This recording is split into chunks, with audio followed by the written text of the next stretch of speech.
I want you to just try to imagine pressing your back against this massive wall of compacted dirt. Right. Like dirt and rock and these centuries-old tree roots, and your uniform is just completely soaked through. Yeah, in miserable conditions. You've been fighting for, what, 7 straight days? Ever since you dropped out of a C-47 transport plane into the pitch dark of Normandy? Exhausted doesn't even begin to cover it. Exactly, and your ammunition is just terrifyingly low.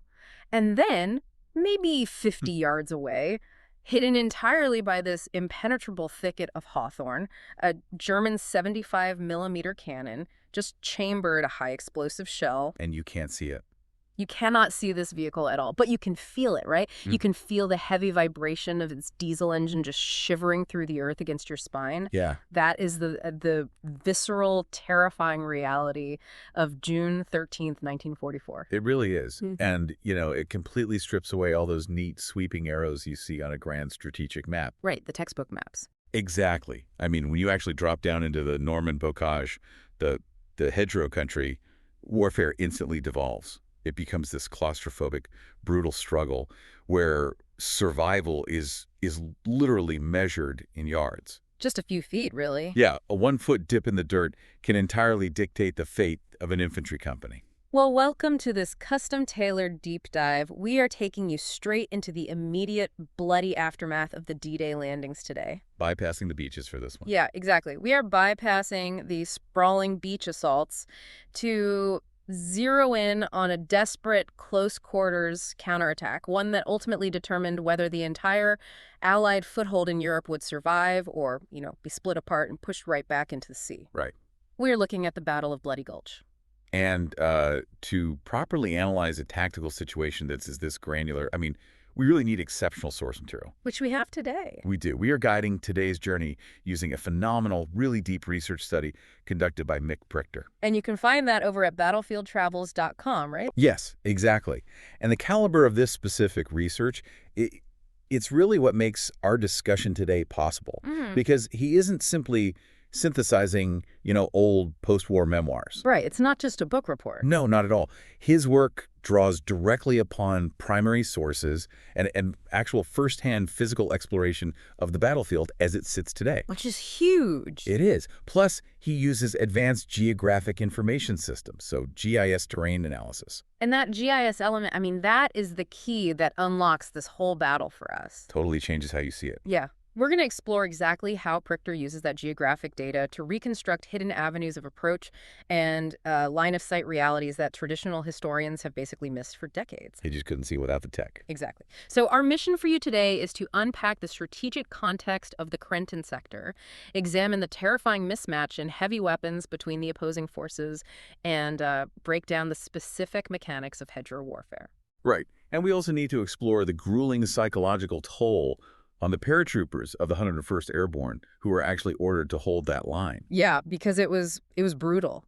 But before we put those paratroopers in the dirt at Bloody Gulch, we really have to establish the physical and strategic environment they were fighting in. The big picture. The big picture, right. We need to look at the massive, just glaring vulnerability in the Allied line that existed in the week following June 6th. Right, because the grand design of the Normandy invasion, it involved amphibious forces landing on 5 distinct beaches. Omaha, Utah, Gold, Juneau, Sword. Exactly. And the Americans were assigned the 2 westernmost beaches, right? Utah and Omaha. But, and this is the critical part, those 2 beaches were not connected. No, not at all. They were separated by this sprawling expanse of coastal wetlands, basically the estuaries of the Douve and Vire rivers. And the German defenders, operating under Field Marshal Erwin Rommel, they recognized this geography perfectly. They knew exactly what they were looking at. Oh, yeah. Long before the invasion fleet even arrived, Rommel ordered the river locks to be manipulated. Right. They flooded it on purpose. Exactly. They intentionally flooded the lowlands behind Utah Beach, turning that entire hinterland into a shallow, treacherous swamp. Designed specifically to just drown paratroopers and mire tanks in the mud. It was a geographical nightmare. And that intentional flooding, it dictated the entire American airborne mission. Because they couldn't just land on the beach and drive inland. Right. So the United States 82nd and 101st Airborne Divisions, they were dropped into the Carentan Peninsula in the dark hours, right before the beach landings, to secure the few dry avenues through that swamp.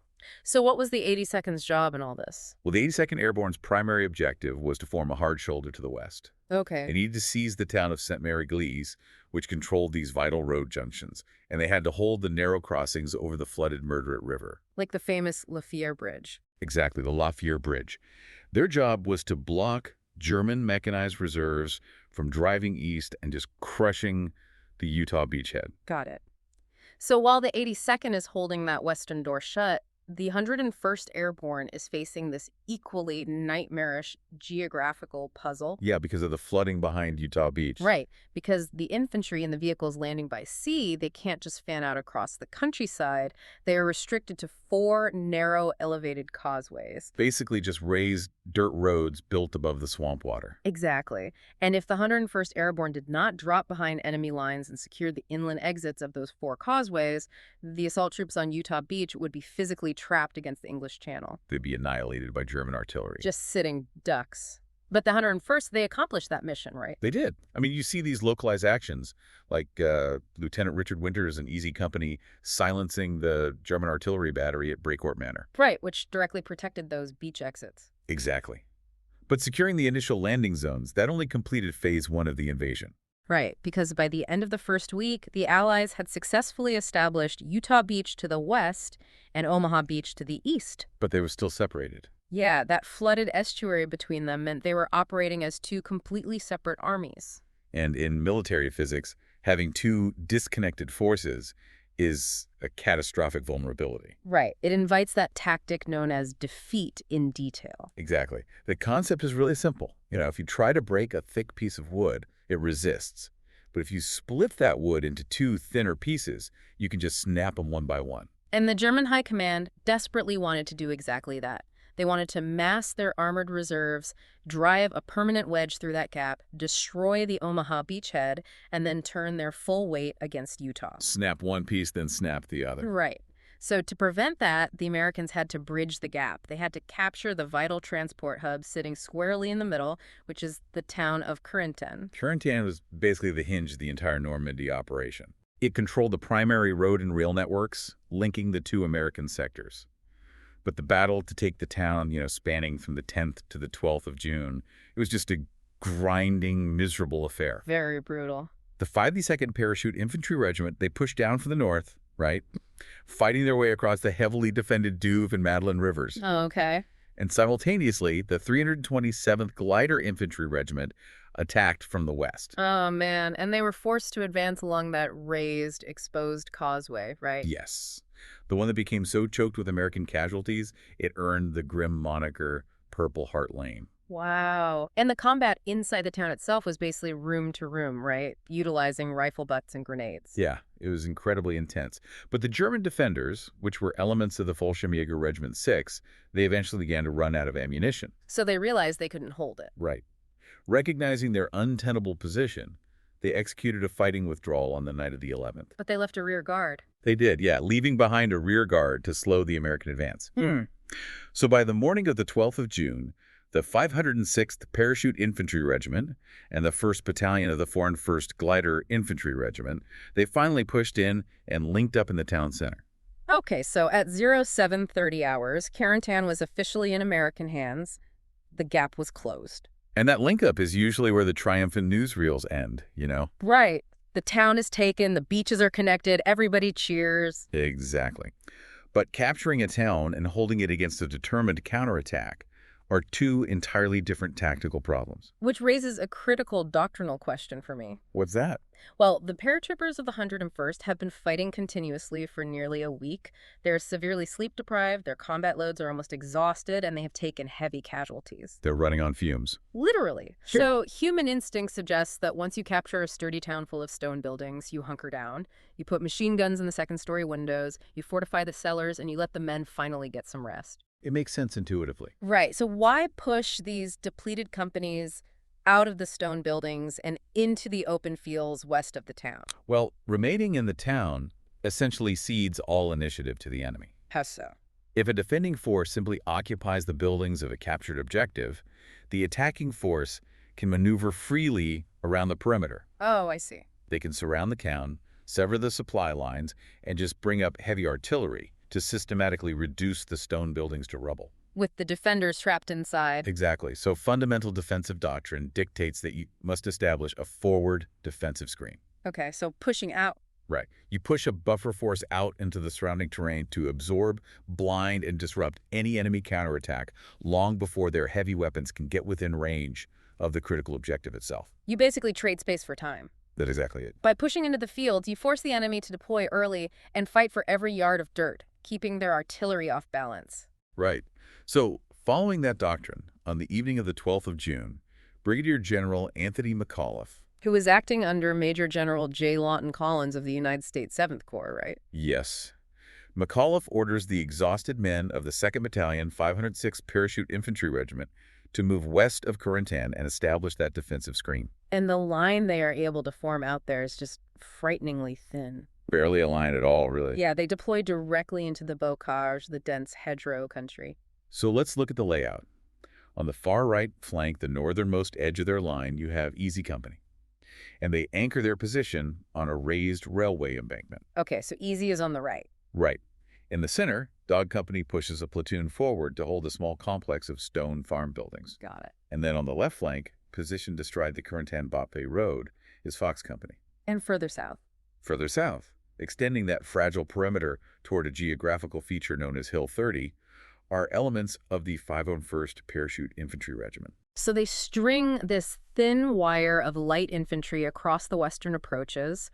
And, while they are digging their foxholes, the German High Command is actively massing a force specifically designed to shatter them. Right. The German objective is clear. Retake Carentan, resever the link between Omaha and Utah beaches, and basically trap the airborne forces. And to execute this, they are assembling a terrifying mechanized package. They are.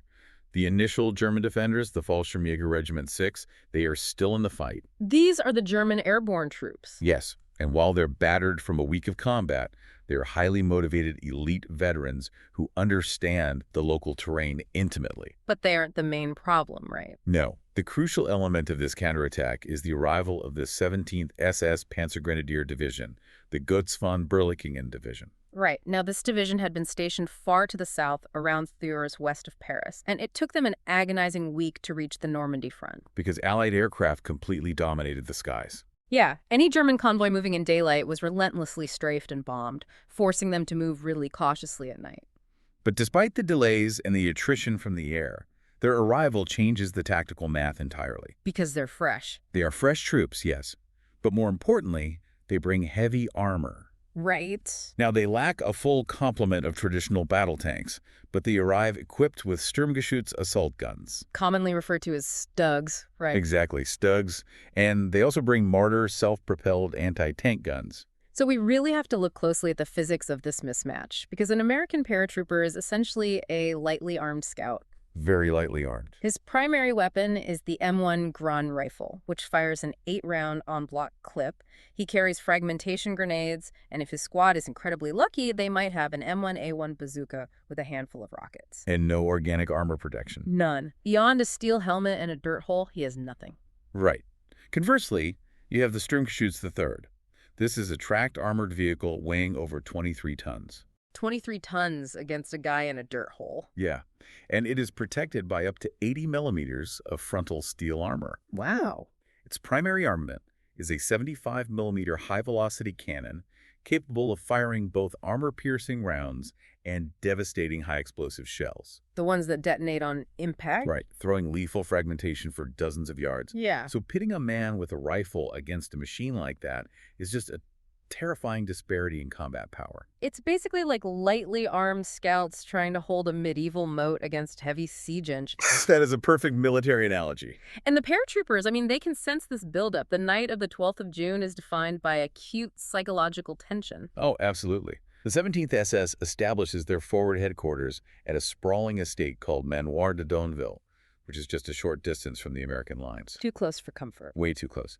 And throughout the night, German reconnaissance patrols probe forward, looking for the scenes between Easy, Dog, and Fox companies. Which creates a deadly, nerve-wracking environment, because both sides are sending out patrols in the dark. Right. Occasional illumination flares shoot into the sky, casting these stark, shifting shadows across the tangled vegetation. And the Americans are just crammed into these freshly dug, damp foxholes, or simply sitting on the ground with their backs pressed into the dirt banks. Trying to conserve whatever energy they have left. Yeah, and they're operating under the assumption that they will resume their own advance at dawn to push the perimeter further out. But the Germans intend to hit them first. Yes, they do. So as dawn approaches on the 13th of June, both sides are coiled.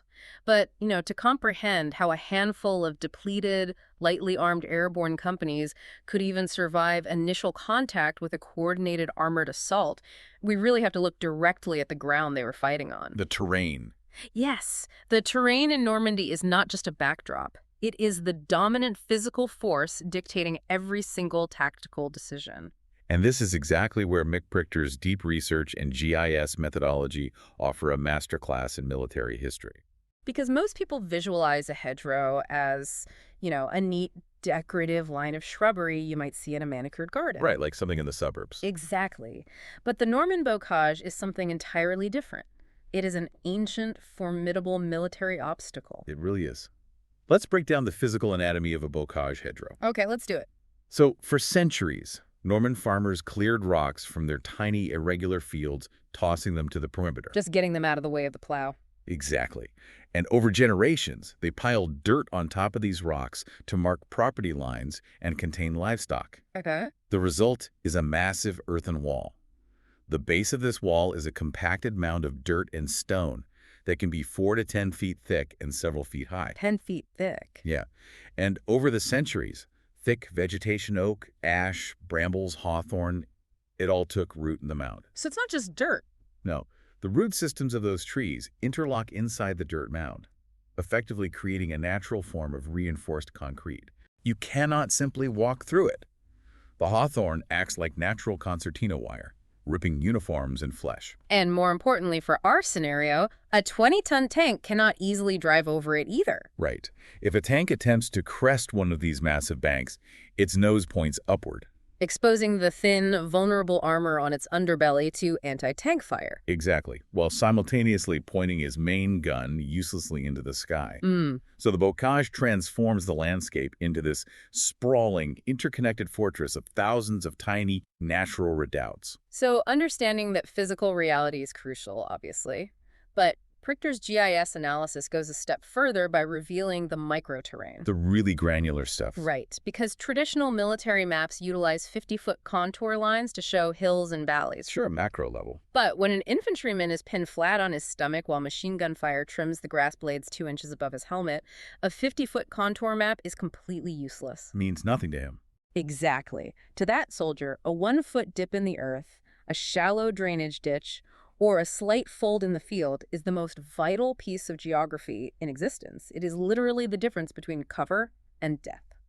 And GIS allows us to see that microterrain with unprecedented clarity. So how exactly does that methodology work? Well, it involves taking archival aerial reconnaissance photographs taken in 1944 by Allied aircraft. Okay. But because those planes were often flying low and taking photos at an angle, the historical images suffer from something called parallax distortion. Meaning what? Meaning the scale shifts from the foreground to the background. It's warped. Oh, I see. So modern GIS software allows researchers to perform a process called orthorectification. Orthorectification. Right. They take that distorted historical image and digitally stretch, warp, and anchor its pixels to match fixed geographical points on a perfectly flat, modern satellite map. Like what kind of points? Points like a medieval church spire or an ancient crossroads that just hasn't moved in centuries. Oh, that makes sense. So by perfectly aligning the 1944 landscape with modern topographical data, Prichter maps out features that are just invisible to a historian who's only reading after-action reports. Exactly. And the most critical microterrain feature revealed in the Bloody Gulch sector is the network of sunken lanes. The sunken lanes. Tell us about those. Sunken lanes are narrow dirt farm tracks that run between the fields. Okay. And over hundreds of years, the constant grinding of wooden cartwheels, the hooves of livestock, and just the natural runoff of rainwater eroded the surface of the road. So it sinks down. Right. By 1944, the actual surface of these lanes sat several feet below the elevation of the adjacent fields. Wow. Add the towering hedgerow banks on either side, And you basically have a deep, entrenched trench system carved right into the earth. And those sunken lanes completely dictated the flow of the mechanized battle. Oh, completely.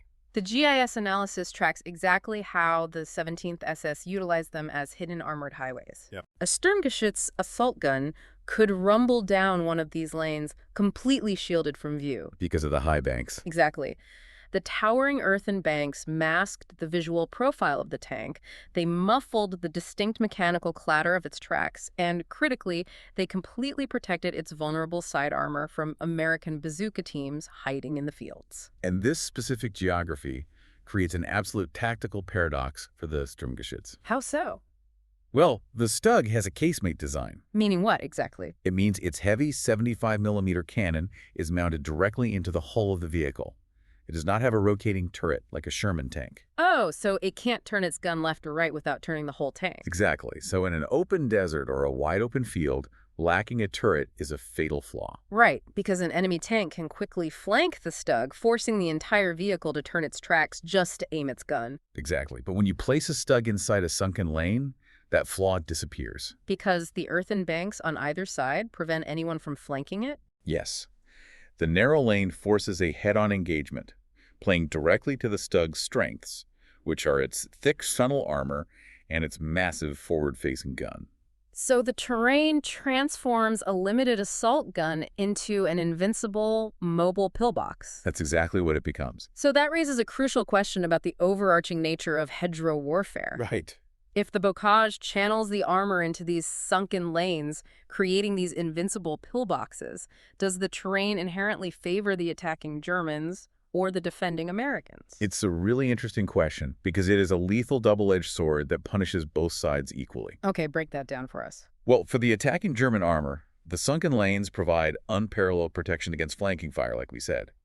But they also severely restrict maneuverability. They can't just drive out of the lane wherever they want. Exactly. The lanes act as predictable bottlenecks. If a Stug wants to leave the lane and enter a field to support the infantry, it must find an existing gap in the hedgerow, typically a narrow wooden farm gate. Ah, and the defending American paratroopers know exactly where those gates are. Precisely. They can pre-aim their few anti-tank weapons precisely at that fatal funnel. But for the defending paratrooper, the bocage is an isolating nightmare. It really is. Because in standard defensive doctrine, a battalion sets up interlocking fields of fire.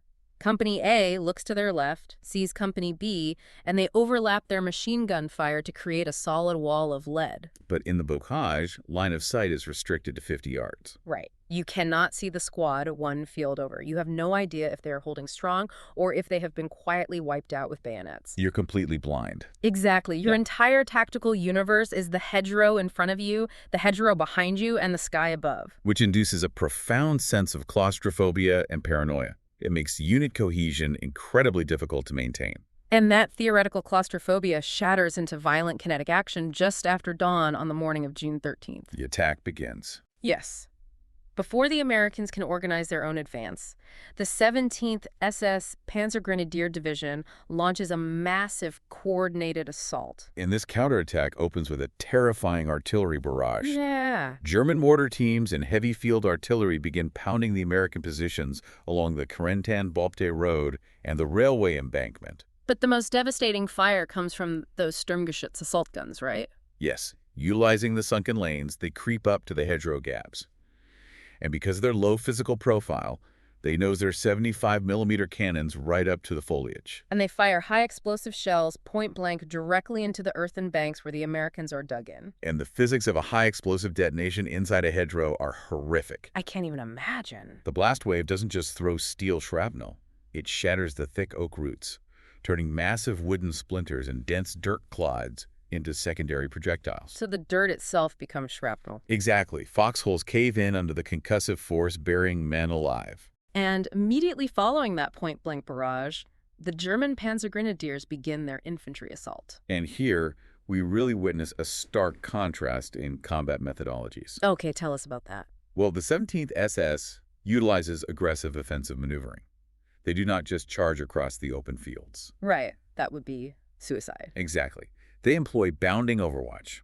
One squad lays down a base of suppressive fire with their MG-42 machine guns, which are weapons capable of firing 1,200 rounds a minute, just ripping through the foliage. Exactly.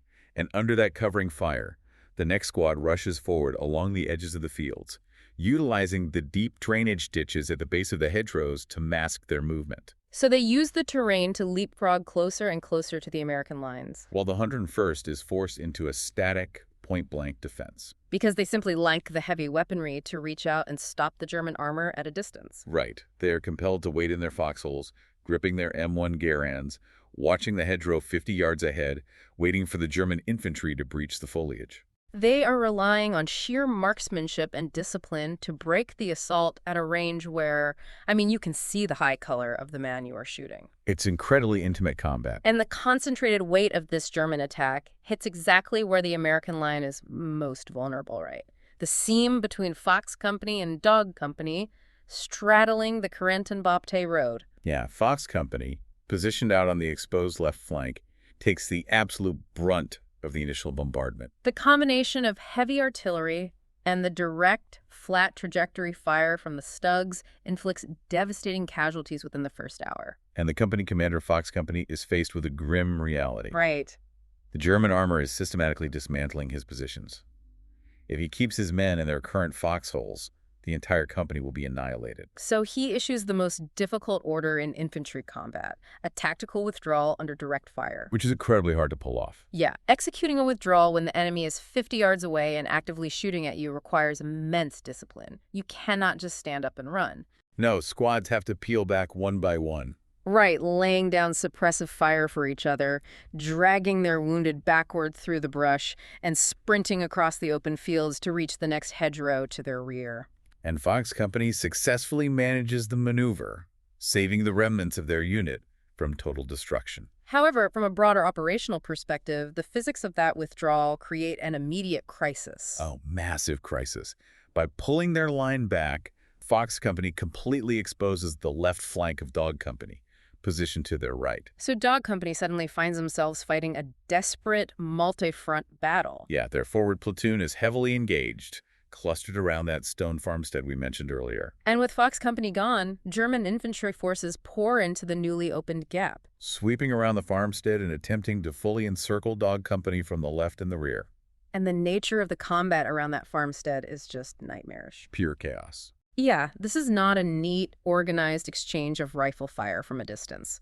As the Panzergrenadiers close the distance, using the stone walls of the outbuildings and the courtyard for cover, the engagement devolves into point-blank, savage violence. You have paratroopers and SS infantry exchanging fragmentation grenades over low stone walls, Firing submachine guns into adjacent doorways. and relying on trench knives and bayonets in the muddy farmyard. Dog Company is fighting a 360-degree battle for survival. And while Dog Company bleeds in the center, the micro-terrain on the far right flank creates an entirely different tactical dynamic for Easy Company. Right, because their line is anchored on the raised railway embankment. Yes, and unlike the flat fields, this embankment provides them with a slight elevation advantage. Which is huge. They have a commanding view over the adjacent hedgerows and can fire down into the attacking German formations. But that elevation also makes them a highly visible target for the German armor. Ah, right. So a Sturmgeschütz attempts to exploit Easy Company's open left flank, creeping through the low ground, attempting to bring its massive gun to bear on the embankment. And this creates one of those moments that highlights the sheer audacity required to fight mechanized vehicles with light infantry weapons. Because you cannot disable 23 tons of armored steel with an M1 rifle. No, you require an M1A1 bazooka. So how does the bazooka work against that kind of armor? Well, the bazooka utilizes a shaped charge. It doesn't rely on kinetic velocity like a traditional anti-tank shell. Okay. Instead, when the rocket hits the armor, an explosive cone detonates, creating a superheated jet of molten metal that burns straight through the steel plating. Basically incinerating the crew inside. Yes, but deploying a bazooka is highly dangerous. Why? You must close the distance to within 100 yards to ensure accuracy. And more critically, the weapon produces a massive fiery backblast when fired. The moment you pull the trigger, a 20-foot plume of fire shoots out the rear of the tube, instantly revealing your precise location to every enemy machine gunner in the sector. So it's basically a suicide weapon if you aren't careful? Pretty much. But knowing this, Lieutenant Harry Welsh and Private McGrath of Easy Company do not wait for the Stug to find them. No, they proactively hunt the armor. They slip off the embankment, moving through the drainage ditches and thick brush of the bocage, stalking the heavy vehicle by tracking the sound of its engine and the crunch of its tracks. Which is just incredible bravery. It is. And they manage to navigate the maze, maneuver into a flanking position where the Stug's side armor is vulnerable, and knock the assault gun out with a well-placed rocket at point-blank range. It is a stunning example of individual initiative overcoming a massive technological disadvantage. It really is. But we must pause here to examine the profound psychological toll this environment inflicts on the individual infantryman. We have to. The sensory overload of fighting inside the bocage is staggering. Right. Because by mid-morning, the June heat is oppressive. The air is stagnant, trapped by the tall earthen walls, and thick with the acrid smell of cordite burning diesel fuel and ruptured earth. And the acoustic environment alone is enough to induce panic. Oh, I'm sure. The hedgerows create acoustic shadows. They bounce and muffle sound waves in unpredictable ways. So you can't tell where anything is coming from. Exactly. The sheer volume of incoming artillery, the rapid tearing sound of the MG-42s, and the sharp cracks of the M1 Garands create a deafening wall of noise. But more terrifying than the noise is the inability to locate its source. You can hear the squeak of tank treads and the deep, throaty rumble of heavy engines vibrating the ground. But because the dense foliage, you cannot see them. You know, a 75mm cannon is hunting you just one field over, but it remains a ghost until it fires. And this sensory deprivation exacerbates the claustrophobia we discussed earlier. Yeah. A soldier huddled in his foxhole has no concept of the battalion status. Right. He doesn't know if General McAuliffe is sending reinforcements or if the rest of his company has already been killed. And the proximity of the enemy strips away any illusion of safety. Veterans of Bloody Gulch recounted instances where the opposing lines were so close they could hear the German squad leaders shouting tactical orders. Oh, man. They could hear the distinct, terrifying metallic click of a German potato masher grenade being primed just on the opposite side of their dirt bank. And compounding that psychological terror is the logistical reality, right? They are running out of ammunition. Almost entirely out. Paratroopers are forced to frantically crawl out of their foxholes, exposing themselves to grazing machine gun fire just to strip clips of ammunition and scavenge loose bazooka rockets from the webbing of their dead and wounded comrades. It is a state of absolute grinding desperation. So by late morning, that localized desperation aggregates into a critical command-level crisis. Right. The tactical reality becomes undeniable to General McAuliffe. Because infantry alone, regardless of their elite training or individual bravery, cannot perpetually hold a static line against coordinated mechanized assaults. They just can't. The German momentum is grinding relentlessly forward. The American line is not just bending under the pressure, the physical cohesion between the companies is fragmenting. And this is the absolute tipping point of the battle. The 17th SS is pushing dangerously close to the western outskirts of Carentan itself. And if they punch through the exhausted remnants of the 506th, their armor will roll straight into the town square, severing the road network connecting Omaha and Utah beaches, and effectively trapping the 101st Airborne behind enemy lines. So McAuliffe recognizes he needs heavy metal, and he needs it within the hour. Yes. He gets on the radio and transmits an urgent request to Combat Command A, or CCA, of the United States 2nd Armored Division. And CCA had been strategically positioned in reserve inside Carentan, idling their engines, waiting for precisely this type of localized collapse. And McAuliffe's directive is unambiguous. Move west immediately, engage the advancing enemy armor, and restore the defensive line before it shatters completely. So put yourself back in that dirt foxhole for a moment. Okay. You are down to your last 8-round clip. The German infantry is massing for another push across the adjacent field. The artillery is deafening. And then, cutting through the chaos, a new mechanical frequency vibrates through the ground. Sometime in the mid-afternoon, the distant, synchronized rumble of hundreds of heavy tank engines begins echoing through the narrow stone streets of Carentan, rolling out toward the bocage. It is the arrival of the Shermans, the M10 Wolverine tank destroyers, and the half-tracks packed with fresh armored infantry. And the psychological whiplash of that sound cannot be overstated. Oh, I bet. For the exhausted paratroopers, it is sheer salvation. And for the Germans. For the advancing German Panzergrenadiers, who believed they were on the verge of a breakthrough. It is the devastating realization that the tactical math has just violently swung against them. However, as the American armor arrives at the forward positions, they immediately crash into the same geographical nightmare. The bocage. Yes, the bocage. CCA is driving massive 30-ton vehicles directly into a blind maze. There is absolutely no time for the battalion commanders to set up a centralized command post, unroll topological maps, and formulate a grand, coordinated counteroffensive. Right, the microterrain completely dictates how the counterattack must unfold. The battle instantly decentralizes into an improvised squad-level war. Because the hedgerows prevent sweeping armored formations, forcing the tanks to operate in complete isolation from one another. Yeah, and we see incredible instances of ad hoc tactical coordination here. Tank commanders throw open the hatches of their Shermans in the middle of active firefights. And paratrooper platoon leaders, men who have been studying the microterrain from their foxholes all morning, sprint up to the side of the idling tanks under heavy fire to deliver frantic, on-the-spot intelligence. They point out the specific thickets hiding MG-42 nests and identify which sunken lanes conceal the Sturmgeschütz assault guns. So based on those localized frantic briefings, the American armor and infantry forge a brutally effective, improvised tactic to dismantle the hedgerows. Right. Let's examine the exact mechanics of a tank infantry breach in the bocage. Okay, lay it out for us. So a Sherman tank, accompanied by a squad of armored infantry and the surviving paratroopers, rolls directly up to an earthen bank. Okay. The tank utilizes its 75mm main gun to fire high explosive shells and occasionally white phosphorus rounds point blank into the compacted dirt and root systems of the opposing hedgerow. And the kinetic force of the shell physically blasts a crater into the bank, severing the roots and creating a jagged gap in the foliage. Exactly.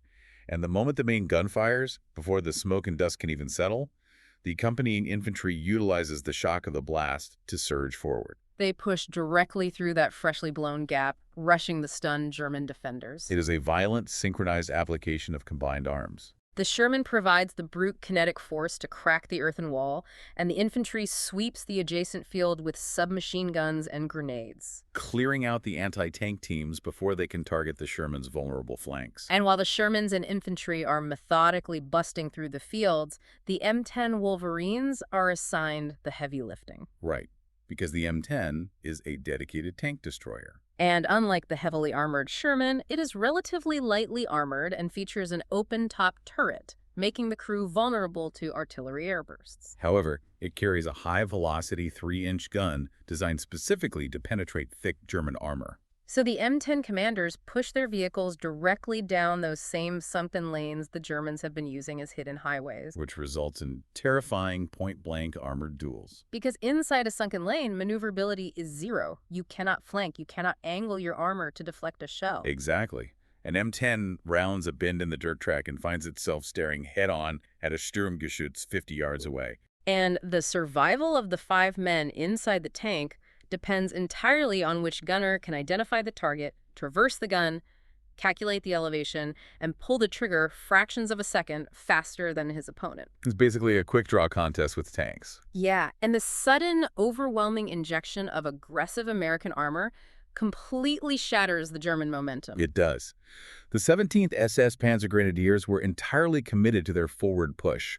They had stretched their own lines thin, attempting to encircle Dodd Company. So when the fresh American Shermans and Wolverines violently impact their forward elements, the German attack stalls, fractures, and then rapidly disintegrates. The Panzergrenadiers, recognizing they are now catastrophically outgunned in close-quarters terrain, begin to fall back.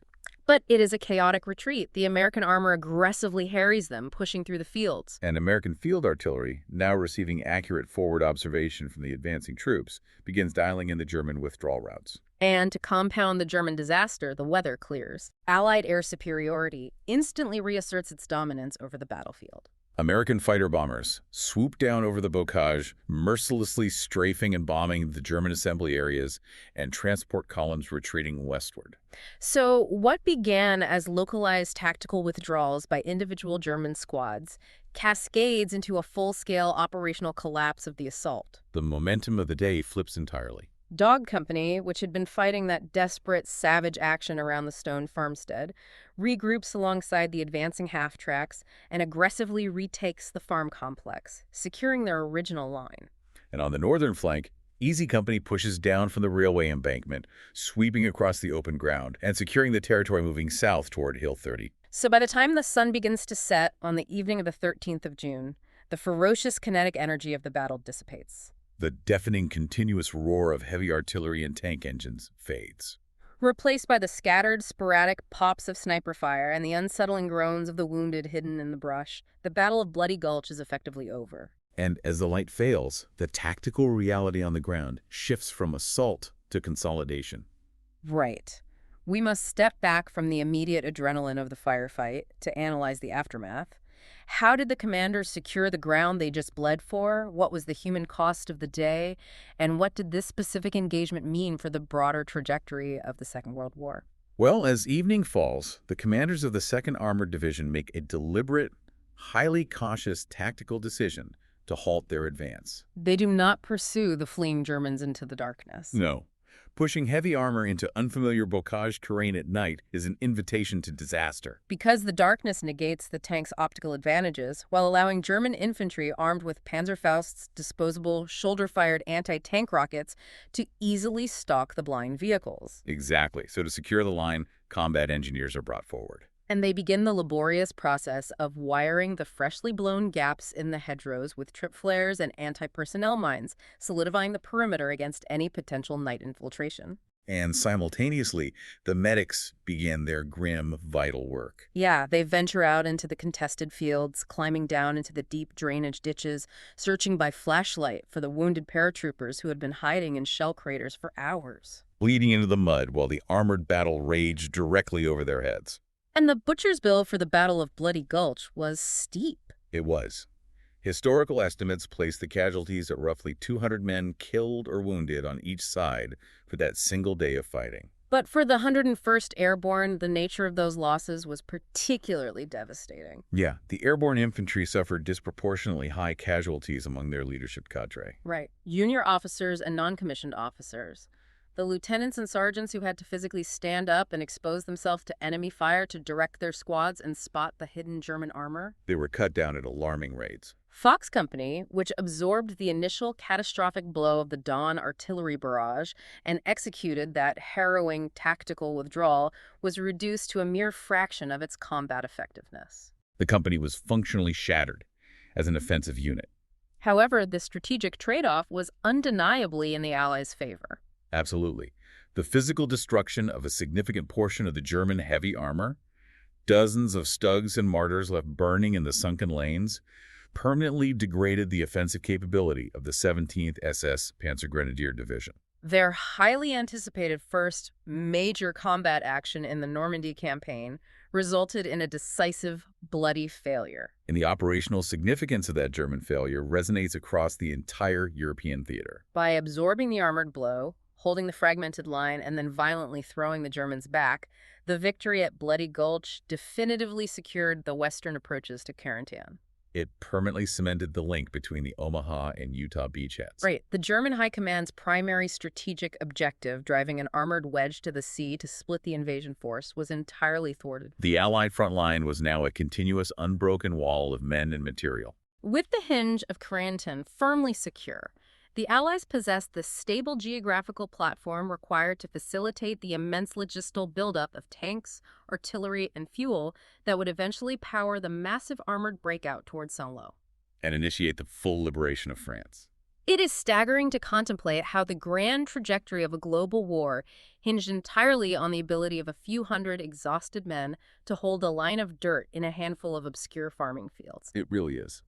And what makes Mick Prichter's methodology at battlefieldtravels.com so compelling is that he does not allow this profound history to remain trapped in black and white archival documents. No, he maps this history directly onto the physical ground as it exists today.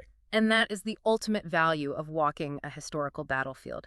You can study order of battle charts and read logistical reports for years, but standing physically on the specific microterrain alters your comprehension entirely. Completely. And based on Prichter's rigorous on-the-ground survey, portions of the Bloody Gulch battlefield remain incredibly well preserved, allowing historians to verify the GIS data with their own eyes. For instance, the Manoir de Donville, the sprawling estate that served as the nerve center and forward headquarters for the 17th SS Panzergrenadier Division, still stands today. Yes, it operates as a private museum, meticulously preserving period artifacts. If you stand in its courtyard and look westward, you are staring directly across the exact geographical assembly areas where the German infantry massed in the pre-dawn darkness before launching their assault. And pushing further out into the agricultural fields, the skeletal remains of the 1944 defensive positions are still legible on the landscape. The raised railway embankment where Easy Company anchored their line, utilizing the elevation to fire into the advancing formations, remains highly recognizable. The specific area where Lieutenant Welsh and Private McGrath stalked the Sturmgeschütz is geographically verifiable. And the site of Dog Company's desperate close-quarters fight is still a working agricultural farmstead, its stone walls bearing the invisible scars of that violence. There is, however, one poignant geographical exception. Right. The specific ground where Fox Company fought their brutal delaying action, where they held the line astride the Carentan-Bopte Road before being forced into their tactical withdrawal. That physical terrain has largely been erased by modern industrial development. A massive modern dairy factory complex now sits squarely atop those historic fields. Yet, even in the face of modern concrete, the power of advanced historical research tools prevails. Right, because while the physical hedgerows that Fox Company defended may be bulldozed, Prichter's precise GIS methodology, digitally anchoring those distorted 1944 aerial reconnaissance photographs to modern satellite coordinates, proves exactly where those men dug their foxholes. The physical geography may have been altered by progress, but the precise geographical data of their sacrifice is permanently preserved. It grounds the abstract nature of military history in permanent, verifiable reality. It does. Which brings me to a final provocative thought I want you to consider. Okay. We began this deep dive discussing how grand strategic maps create a false illusion of clean, orderly warfare. Today, we exist in an era of unprecedented, almost science fiction military technology. Very true. We deploy high-altitude drones capable of reading a license plate from miles above the Earth. We utilize real-time satellite imagery, laser-guided precision munitions, and advanced thermal optics that can detect the body heat of a single soldier hiding in a forest at night. The prevailing assumption is that modern technology has completely conquered and sterilized the physical environment. But the Battle of Bloody Gulch and the meticulous terrain analysis we have unpacked today exposes a stubborn, fundamental truth about ground combat that no algorithm can erase. Which is? When the grand strategies inevitably break down, when the electronic communications fail, and when the heavy artillery exhausts its ammunition, warfare ultimately devolves to the individual infantryman's relationship with the earth. A 1-foot depression in the dirt, a shallow drainage ditch carved by rainwater, or a thick tangle of ancient roots can still be the absolute binary difference between survival and death. The microterrain, the dirt itself, still dictates the battle. Because technology evolves rapidly, but the brutal fundamental geometry of seeking cover behind a wall of earth remains a constant in human conflict. It is a sobering reality to reflect upon. I want to firmly remind you that all the intricate technical insights, the detailed GIS methodology, and the profound primary source narratives we explored in today's deep dive were drawn directly from the masterful, extensive research of Mick Prichter. And his dedication to synthesizing complex archival records with physical geographical data is precisely what elevates our understanding of these historical events, from broad summaries to precise tactical clarity. I highly encourage you to visit battlefieldtravels.com. There, you can access his comprehensive study on the Battle of Bloody Gulch, view the exact orthorectified GIS maps we discussed today, and explore hundreds of other deeply researched battle and campaign studies. It is an absolutely invaluable resource for anyone seeking to understand the granular, terrifying realities of military history.